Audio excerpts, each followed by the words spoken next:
Hello friends, in today's video lecture, we would be learning about the yet another topic of entrepreneurship, that is entrepreneurial opportunities in contemporary business environment. एक entrepreneur के पास according to the business environment किस किस तरह की opportunities है जिसकी help से वो अपने बिजनेस को लॉन्ग रन में प्रॉस्पर कर सकता है, एक्सपैंड कर सकता है, जिससे उसने उसके बिजनेस की एक्टिविटीज जो है वो इजीली स्मूथली रन कर सके। यहाँ पर we would be having 3 topics. Number 1 network marketing, second is franchising and third is business process outsourcing, that is BPO। इन तीनों टॉपिक्स को हम डिटेल में करेंगे and now we are going to start about the networking marketing. ये networking marketing क्या है? Networking marketing एक इस तरह का मार्केटिंग कॉन्सेप्ट है जिसमें कोई भी ऑर्गेनाइजेशन अपने प्रोडक्ट को इंडिपेंडेंट डिस्ट्रीब्यूटर्स के थ्रू, इंडिपेंडेंट रिटेलर्स के थ्रू सेल करते हैं। अब ये जो टर्म हमने समझी इंडिपेंडेंट डिस्ट्रीब्यूटर, इसका एक सिंपल सा मीनिंग है that is sales force, sales personal. यानी कोई भी ऑर्गेनाइजेशन प्रोडक्ट की मैन्युफैक्चरिंग करके किसी डायरेक्ट एजेंट को अपना प्रोडक्ट प्रोवाइड करेगा ताकि वो अल्टीमेट कंज्यूमर तक प्रोडक्ट को पहुंचा सके। नेटवर्किंग मार्केटिंग जो है that is a form of direct selling. Direct selling means अपने प्रोडक्ट को डायरेक्टली कस्टमर तक पहुंचाना, that is a form of direct selling. अब इसको मैं एक सिंपल टर्म्स में आपको समझाती हूं। बेसिकली होता क्या है, we have company X Y Z. हमारे पास कोई भी एक कंपनी है, उस कंपनी ने अपने एजेंट्स हायर करे, अपनी सेल्स फोर्स तैयार की और एक पर्सन को अपॉइंट किया that is x. X person ने कुछ सेल किए प्रोडक्ट्स और उस सेल्स पर उसको कमीशन मिल गया। हो सकता है ये डायरेक्टली प्रोडक्ट को सेल करे टू द अल्टीमेट कंज्यूमर, हो सकता है एक्स फर्दर वाई को अपॉइंट करे। अब वाई क्या करेगा, या तो प्रोडक्ट को अल्टीमेट कंज्यूमर को सेल करेगा या फिर फर्दर वाई किसे अपॉइंट करेगा, जेड को अपॉइंट करेगा। तो दिस इज अ नेटवर्क। जो भी एक कंपनी अपना नेटवर्क बनाती है ताकि उसकी सेल्स फोर्स तैयार हो सके और वो सेल्स फोर्स उसके प्रोडक्ट को डायरेक्टली कमीशन के बेसिस पर, एक परसेंटेज स्पेसिफाइड कमीशन के बेसिस पर अल्टीमेट कंज्यूमर तक पहुंचा सके। इसके अगर हम एग्जांपल्स की बात करें तो दैट इज एवॉन। आपने एमवे के बारे में सुना होगा। एमवे कॉस्मेटिक प्रोडक्ट्स जो हैं they sell directly to the customer through the sales personals. इसी तरह से ऑरिफ्लेम के प्रोडक्ट्स आप परचेज करोगे, आपको नॉर्मली शॉप्स पर they are not available, they are sold through their agents. तो नेटवर्क्स आपको क्रिएट करने पड़ते हैं और नेटवर्क्स के बेसिस पर आपको अपने कस्टमर्स बनाने पड़ते हैं। अब जो एजेंट आपने हायर किया है, जो एजेंट आपने रिक्रूट किया है, वो डायरेक्टली भी सेल कर सकता है या फिर फर्दर अपने अंडर कुछ एजेंट्स को दोबारा से रिक्रूट कर सकता है, दैट इज हिज चॉइस। अब ये जो हमारे पास नेटवर्किंग मार्केटिंग है, ये 3 तरह से हो सकती है। One is single level, second is 2 level and third is multi level. Single level क्या है, किसी भी कंपनी ने एक्स पर्सन को अपॉइंट किया, एक्स पर्सन ने फर्दर अल्टीमेटली कंज्यूमर को प्रोडक्ट बेच दिया, तो एक्स को क्या मिला, जितनी सेल्स उसने करी है प्रोडक्ट की, उस सेल्स पर एक स्पेसिफाइड परसेंटेज से उसे कमीशन दिया जाएगा, that is single level. 2 level क्या है, 2 लेवल मींस कंपनी से कस्टमर के पास प्रोडक्ट पहुंचने में 2 लेवल्स की रिक्वायरमेंट है। कंपनी ने एक्स को अपॉइंट किया, एक्स ने वाई को अपॉइंट किया और वाई ने अल्टीमेटली कस्टमर को प्रोडक्ट बेच दिया। यहां पर 2 लेवल पर एक्स को क्या क्या मिलेगा, एक्स डायरेक्टली कस्टमर को प्रोडक्ट सेल कर सकता है तो उसे कमीशन मिलेगा, और एक्स वाई को अपॉइंट कर सकता है तो वाई की जितनी भी सेल्स होंगी उस पर भी एक्स को कमीशन मिलेगा। तो X would have 2 different sources of income, that is why it is called as 2 level. Multi level means company ने एक एजेंट को हायर किया, सेल्स पर्सनल को हायर किया, उसने फर्दर अपॉइंट किए एजेंट्स, दोबारा से तैयार की, देयर में बी मेनी लेवल्स, और हर लेवल पर हर पर्सन को अपनी सेल्स पर कमीशन मिलेगा, प्लस जो उसने टीम हायर की है उस टीम की सेल्स पर भी कमीशन मिलेगा। That is multi level. So basically meaning of the network marketing is जहां पर हम डायरेक्टली अपना प्रोडक्ट कस्टमर को सेल करते हैं by recruiting the sales force. अब इसके एडवांटेजेस क्या हो सकती हैं या डिसएडवांटेजेस क्या है? नंबर 1, एडवांटेज की बात करें, effective distribution. Effective distribution means आपने प्रोडक्ट की मैन्युफैक्चरिंग करी, प्रोडक्शन करी और डिस्ट्रीब्यूशन के लिए एक सेल्स फोर्स तैयार कर ली जो आपके प्रोडक्ट को अल्टीमेटली कस्टमर तक पहुंचाएंगे, और आपको डिस्ट्रीब्यूशन की किसी भी तरह की पॉलिसी में इंटरफेयर करने की या फिर कोई स्ट्रैटेजी प्रिपेयर करने की जरूरत नहीं पड़ी। तो आपका प्रोडक्ट इफेक्टिवली डिस्ट्रीब्यूट हो गया to the ultimate purchaser. Second is no advertisement. आपको किसी भी तरह का एडवर्टीजमेंट पर खर्चा नहीं करना, आपकी एक कॉस्ट कट होगी। दूसरा जो एडवर्टीजमेंट है वो कौन करेगा? वो आपके एजेंट्स करेंगे। वो किसी भी तरह के एफर्ट्स कर सकते हैं, अपनी पर्सनल स्किल्स को यूज कर सकते हैं, प्रमोशन कर सकते हैं, कुछ अट्रैक्टिव बेनिफिट्स कस्टमर्स को दे सकते हैं, but that would be done solely by the agent, solely by the networks जो आपने तैयार किए हैं। आपको एडवर्टीजमेंट कॉस्ट को नहीं करना है, आपकी एडवर्टीजमेंट कॉस्ट जो है वो कट गई है।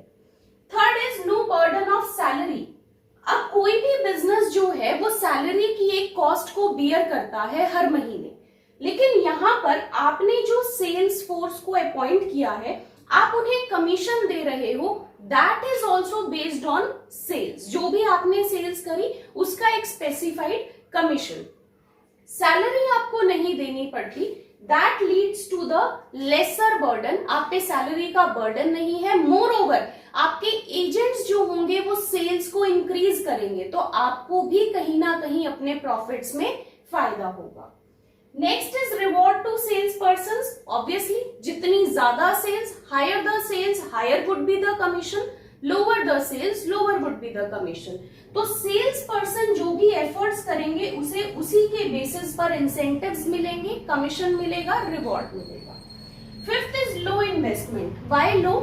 क्योंकि आपको जो फिक्स्ड कॉस्ट है, आपको अगर आप फ्रेंचाइजी में किसी की फ्रेंचाइजी लेते हो ऑलरेडी एक रेप्यूटेड बिजनेस की, तो आपको पहले एक लमसम अमाउंट पे करना पड़ता है।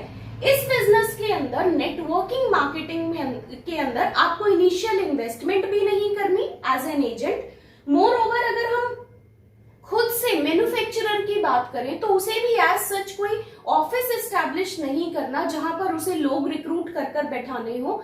जो आपके एजेंट्स हैं they can work as per their convenience. तो आपकी कहीं ना कहीं जो इनिशियल इन्वेस्टमेंट्स हैं बिल्डिंग में, लैंड में, ऑफिस एस्टैब्लिश करने में, और अगर हम इसी को नेटवर्क्स के पॉइंट ऑफ व्यू से देखें, एजेंट्स के पॉइंट ऑफ व्यू से देखें, तो उनकी जो इनिशियल इन्वेस्टमेंट है दोनों की ही that is comparatively lower in case of networking marketing in comparison to the franchising.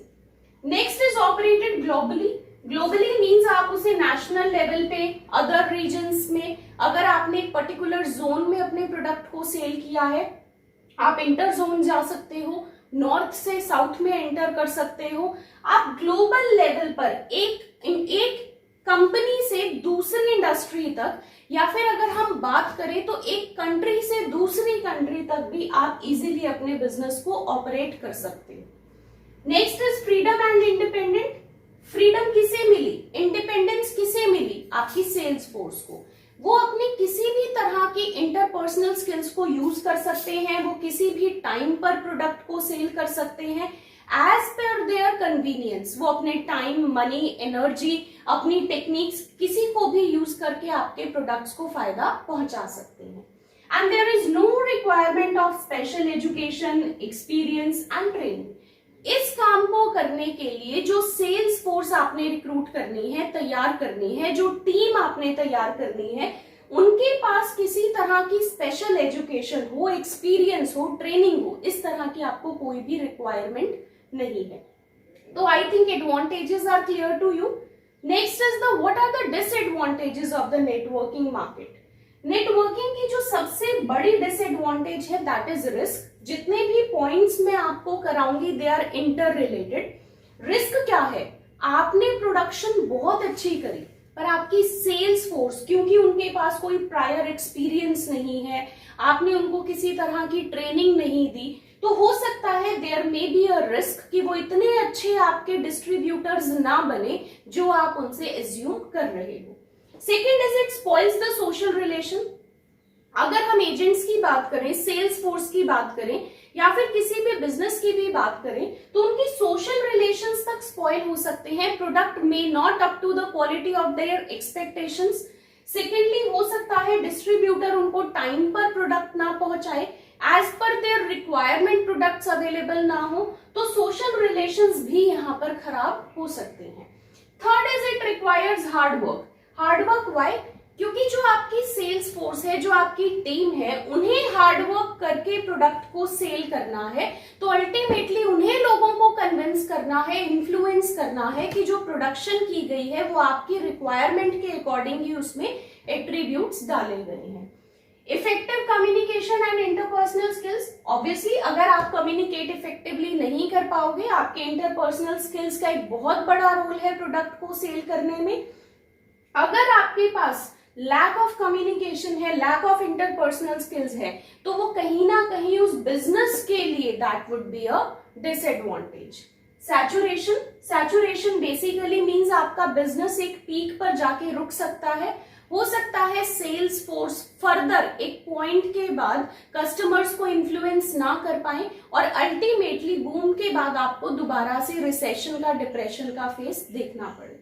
Good network. आपके जो रिक्रूटर्स हैं, जो आपकी सेल्स फोर्स है, वो प्रोडक्ट को तभी बेच पाएंगे जब आपका अच्छा नेटवर्क होगा। मोर ओवर प्रोडक्शन करने वाली कंपनी भी तभी सेल्स फोर्स को हायर कर पाएगी जब खुद का उनका अच्छा नेटवर्क होगा। अगर आपकी नेटवर्किंग पुअर है तो ना तो आपको एजेंट्स मिलेंगे और ना ही एजेंट्स को कस्टमर्स मिलेंगे। Team work. It is completely a team work. Company को रिक्रूटर्स हायर करने हैं, जो आपकी सेल्स फोर्स है उनको एजेंट्स हायर करने हैं, एजेंट्स को कस्टमर्स को ग्रैब करना है, तो कहीं ना कहीं ये टीम वर्क है। अगर एक भी लेवल पर कहीं कमी होगी तो it would seriously affect the sales of the business. Last is long down chain. एक चेन बनानी is itself a very tedious task. आप एक लेवल पर हो सकता है आपने बहुत अच्छे एजेंट को हायर किया है but he is not able to make a good team, या उसके जो टीम मेंबर्स हैं वो अच्छा काम नहीं कर रहे, तो कहीं ना कहीं इसकी इनकम पर भी फर्क पड़ेगा और जब एक्स की सोर्स ऑफ इनकम कम होगी तो अल्टीमेटली कंपनी की सेल्स पर भी फर्क पड़ेगा। So this is all about the networking marketing. Now the second topic is franchising. Franchising हमारा एक इस तरह का मार्केटिंग कॉन्सेप्ट है जिसमें we have two parties, one is franchisee, another is franchisor.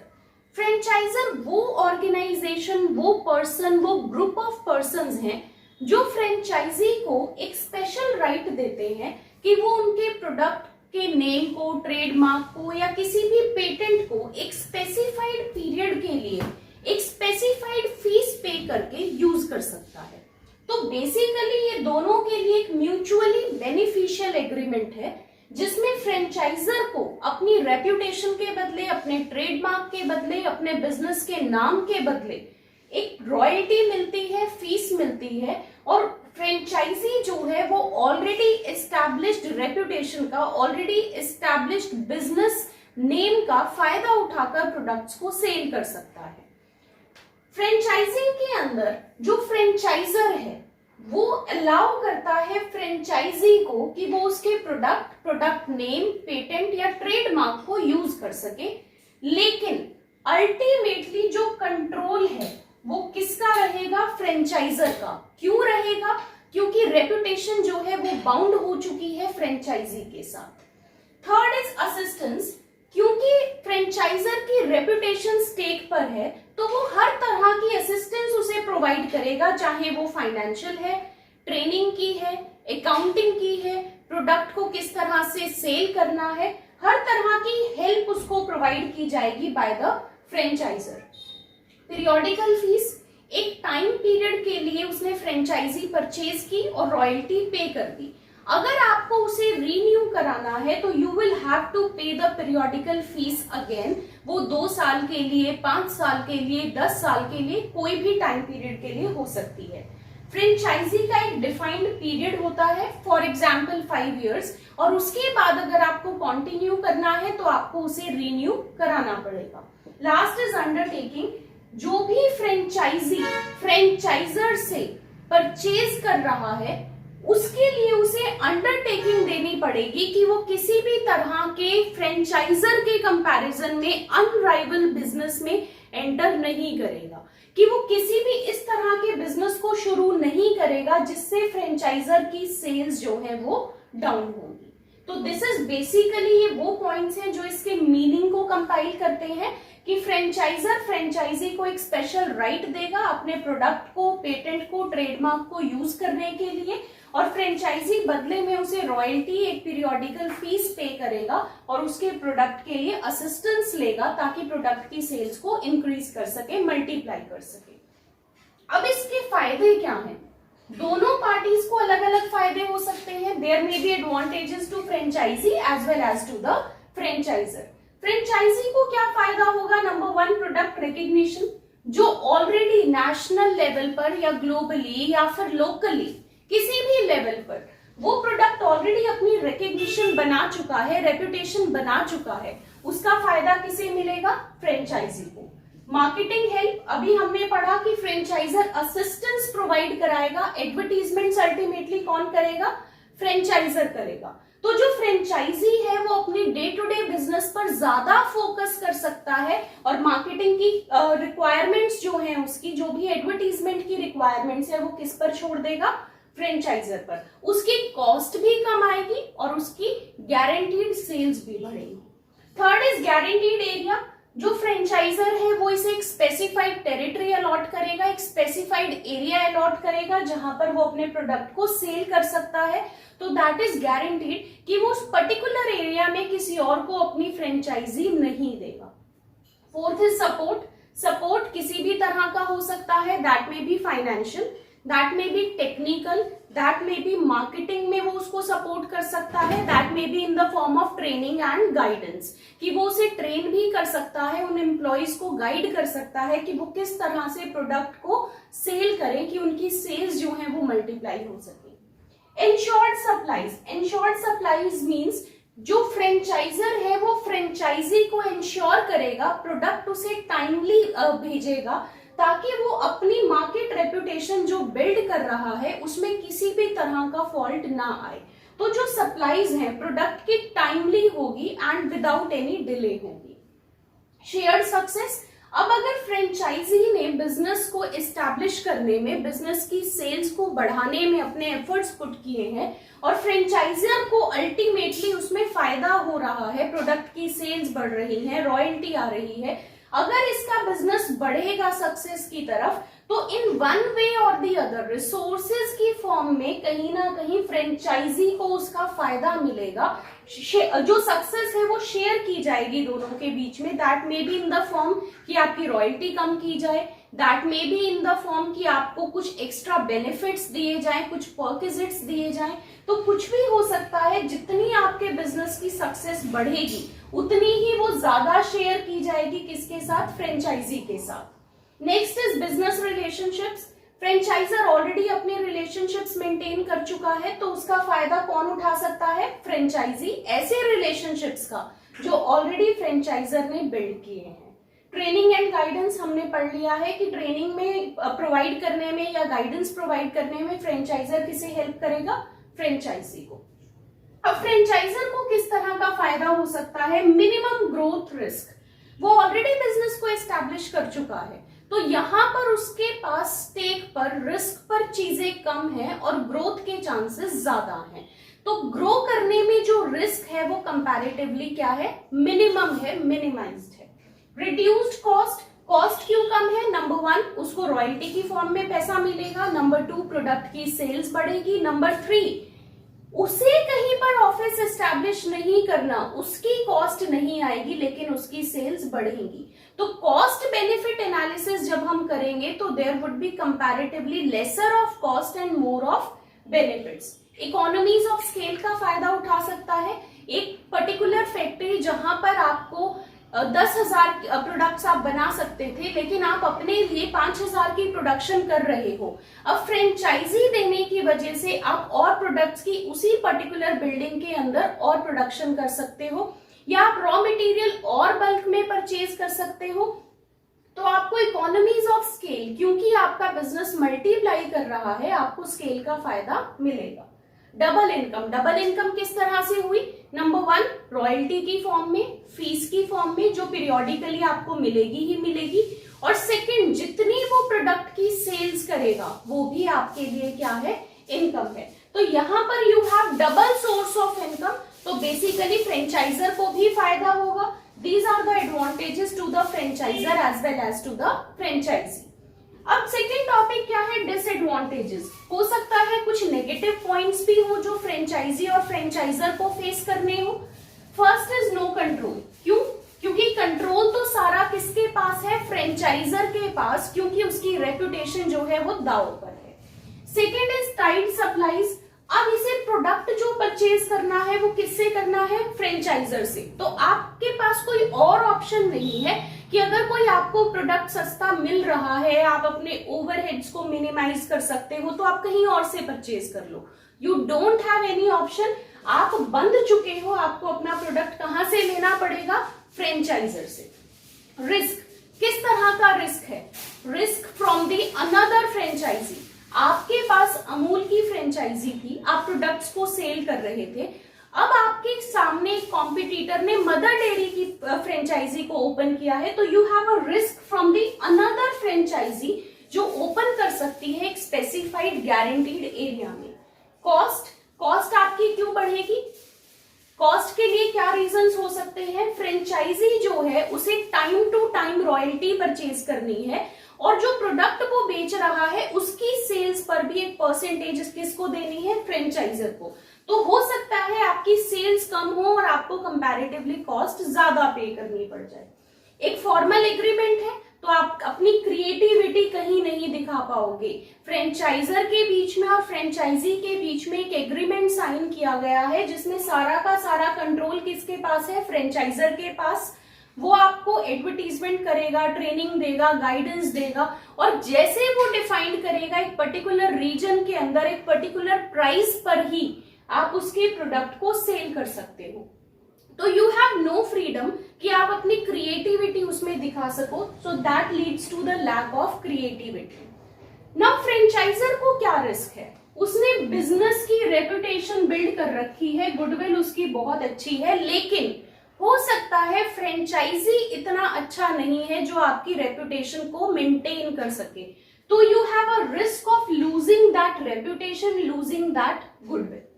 Competitors और एंटर कर सकते हैं मार्केट में, मैंने आपको अभी एग्जांपल दिया, इसे भी रिस्क है, और अगर कॉम्पिटिटर्स एंटर करेंगे तो अल्टीमेटली आपकी सेल्स डाउन होंगी।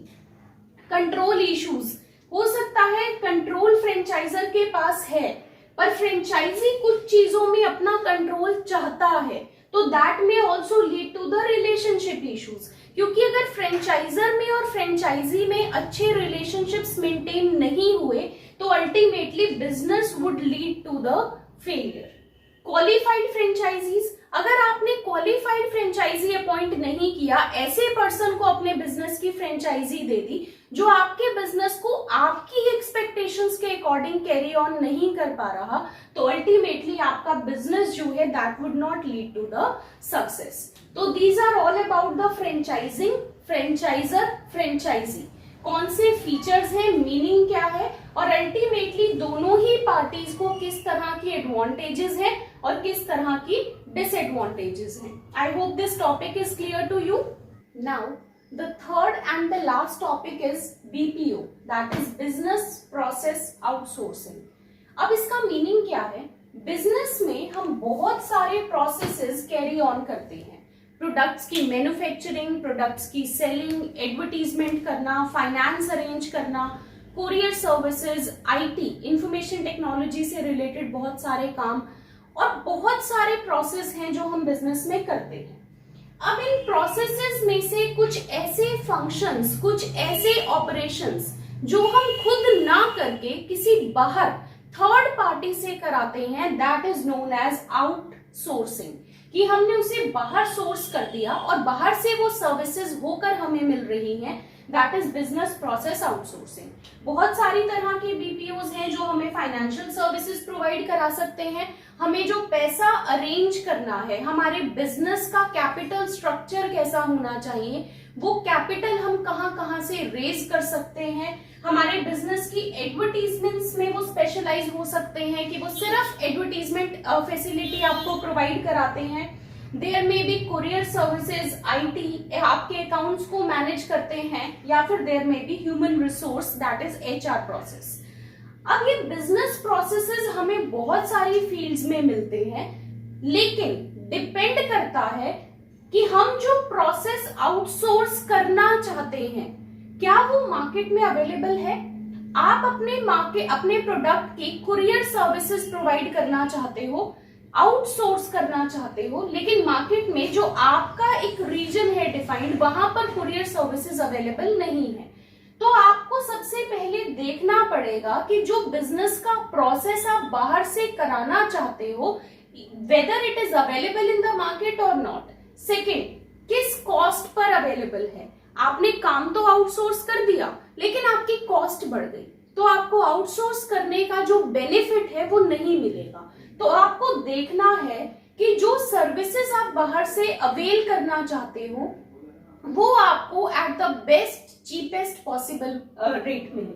थर्ड इज, जो कंपनी आपको सर्विसेज दे रही है that should be specialised experts in that particular field, और वो आपके काम को एफिशिएंटली करे ताकि आप अपनी एफिशिएंसी को अपने कोर एरियाज में एंगेज कर सको, यानी आप अदर एक्टिविटीज को एफिशिएंटली कर सको, क्योंकि वो आपके काम को स्पेशलाइज तरीके से कर रही है। हमें इन चीजों की जरूरत क्यों है? Why there is a need to outsource? Number one, quality service. जो लेस इंपॉर्टेंट एरियाज हैं आप उनको आउटसोर्स कर सकते हो, और जो ज्यादा इंपॉर्टेंट एरियाज हैं उन पर फोकस कर सकते हो। फिक्स्ड कॉस्ट जो आपको ऑफिस में या ऑपरेशनल कॉस्ट लोगों को हायर करने में, वो काम कराने में करनी थी, खर्च करने थे पैसे, उसको आप अवॉइड कर सकते हो और बाहर से अपने काम को करा सकते हो। स्मूथ ऑपरेशंस, जब आप कुछ काम आउटसोर्स कर दोगे, डेलीगेट कर दोगे, किसी और से कराओगे, तो जो आपके कोर एरियाज हैं, जो आपके अदर ऑपरेशनल वर्क है, आप उनको इजीली स्मूथली रन कर पाओगे। So there is a need to outsource the work. अब इसका फायदा क्या होगा? नंबर वन, आपको एक्सपर्ट सर्विसेज मिलेंगी। आपने ऐसे ही फर्म को एडवर्टीजमेंट करने को दिया जो बहुत अच्छे एडवर्टीजमेंट्स करते हैं, उनकी स्पेशलाइजेशन है, तो आपको एक्सपर्ट सर्विसेज मिलेंगी। Number two, concentration. आप अपने अदर इंपॉर्टेंट एरियाज जो और आपके पास रिमेनिंग एक्टिविटीज हैं उन पे ज्यादा फोकस कर पाओगे, ज्यादा कॉन्सेंट्रेट कर पाओगे। Third is risk sharing. आपके बिजनेस का रिस्क जो है वो शेयर हो गया, और शेयर भी ऐसी ऑर्गेनाइजेशन, ऐसी यूनिट, ऐसे पर्सन के साथ हुआ जो उस फील्ड में स्पेशलाइज्ड है। रिड्यूस्ड कॉस्ट, आपने फिक्स्ड इन्वेस्टमेंट अपनी कम कर दी, लोगों को रिक्रूट नहीं करना पड़ा, उसके ऑपरेशनल खर्चे कम हो गए, तो अल्टीमेटली आपके बिजनेस की कॉस्ट कम पड़ेगी। Hiring of the right hands. Right hands means ऐसे लोग जो उस काम को करने में स्पेशलाइज्ड थे, एक्सपर्ट्स थे, जो और बहुत सारी ऑर्गेनाइजेशंस को इस तरह का काम करके दे रहे थे। आपने ऐसे पार्टनर को चूज किया तो that would be a right partner for you. Efficiency, दोनों के पार्ट्स पे आप अपने काम को, जो बचा हुआ काम है उसको एफिशिएंटली मैनेज कर सकते हो, और वो लोग, क्योंकि आप उनको पेमेंट कर रहे हो, स्पेशलाइज्ड लोग हैं, वो आपके काम को अच्छे से मैनेज कर सकते हैं, एफिशिएंटली कंप्लीट कर सकते हैं। स्पीड ऑफ वर्क, काम जल्दी होगा बिकॉज आप अपने एरियाज में फोकस कर रहे हो और आउटसोर्सिंग एरियाज में वो पर्टिकुलरली आउटसोर्सिंग एजेंसी फोकस कर रही है। इसके कुछ डिसएडवांटेजेस हैं। Number one is the lack of confidential data. आपने एक अकाउंटिंग फर्म को हायर किया कि वो आपके अकाउंट्स बनाए, तो आपका जो भी सीक्रेट डेटा था, इंपॉर्टेंट डेटा था, कॉन्फिडेंशियल डेटा था, जो आप किसी को नहीं दे सकते थे, आपको अकाउंट्स मेंटेन करने के लिए उनको देने पड़े। तो there may be a lack of secrecy, there may be a loss of confidential data to a business.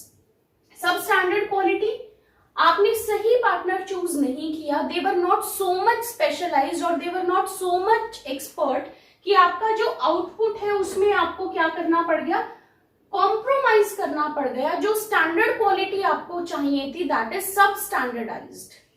Loss of monitoring, आप रेगुलर बेसिस पे फॉलो अप नहीं कर सकते, आप रेगुलर बेसिस पर चेकअप नहीं कर सकते कि किस तरह से आपकी एक्टिविटीज को पूरा किया जा रहा है। डिससैटिस्फाइड कस्टमर, अल्टीमेटली हो सकता है कुछ सर्विसेज आपने ऐसी आउटसोर्स कर रखी थी जिनका डायरेक्टली कस्टमर्स पे इफेक्ट जाता है। फॉर एग्जाम्पल, आपने कुरियर सर्विसेज को आउटसोर्स किया और जो कुरियर सर्विसेज वो लोग प्रोवाइड कर रही थी, आउटसोर्सिंग एजेंसी आपको दे रही थी, वो टाइमली डिलीवर ही नहीं कर रही थी प्रोडक्ट को या किसी और नोटिफिकेशन को टू द कस्टमर्स। तो कस्टमर्स जो है दे आर डिससैटिस्फाइड, अल्टीमेटली आपके बिजनेस की सेल्स को, गुडविल को, रेपुटेशन को इफेक्ट करेगा। तो जिस तरह की सर्विसेज आप आउटसोर्स करना चाहते हो उसके लिए आपको चेक करना पड़ेगा कि क्या आपने राइट पार्टनर को सिलेक्ट किया है या नहीं। Risk of poor client experience, आपका जो क्लाइंट का एक्सपीरियंस है देयर इज अ रिस्क कि वो खराब हो सकता है, पुअर हो सकता है अगर आपने सही आउटसोर्सिंग पार्टनर को सिलेक्ट नहीं किया। तो दीज आर सर्टेन रिस्क जो एसोसिएटेड हैं बिजनेस के प्रोसेसेस को आउटसोर्स करने में। So it is very well suggested कि जब भी आप अपने आउटसोर्स पार्टनर को सिलेक्ट करोगे तो बहुत सारे फैक्टर्स को चेक करोगे, रिव्यू करोगे, कॉस्ट को ध्यान में रखोगे, only then you will exchange the activities in return. तो हमने आज 3 टॉपिक्स किए हैं। One is networking marketing, second is the franchising and third is the business process outsourcing. ये वो एंटरप्रेन्योरियल अपॉर्चुनिटीज हैं जो किसी भी एनवायरमेंट में एंटरप्रेन्योर के पास है और वो अपने बिजनेस को इनके थ्रू एक्सपैंड कर सकता है, डाइवर्सिफाई कर सकता है और अपने बिजनेस को स्मूथली रन कर सकता है। I hope this topic is clear to you. Thank you.